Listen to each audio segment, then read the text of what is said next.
وَيَجْعَلُونَ لِمَا لَا يَعْلَمُونَ نَصِيبًا مِّمَّا رَزَقْنَاهُمْ تَاللَّهِ لَتُسْأَلُنَّ عَمَّا كُنتُمْ تَفْتَرُونَ۔ مشرکین غیر اللہ کے نام پہ نظر و نیاز دیتے رہے اور اللہ کے دیے ہوئے رزق میں سے غیر اللہ کے نام کے اوپر وہ خرچ کرتے رہے، اس کے بارے میں قرآن مجید نے کہا۔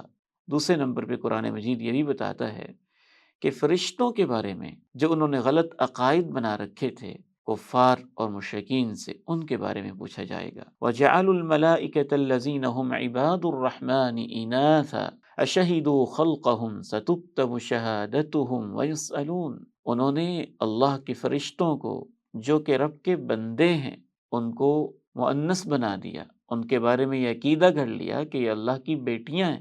اشہدوا خلقہم، کیا یہ ان کی تخلیق کے وقت موجود تھے؟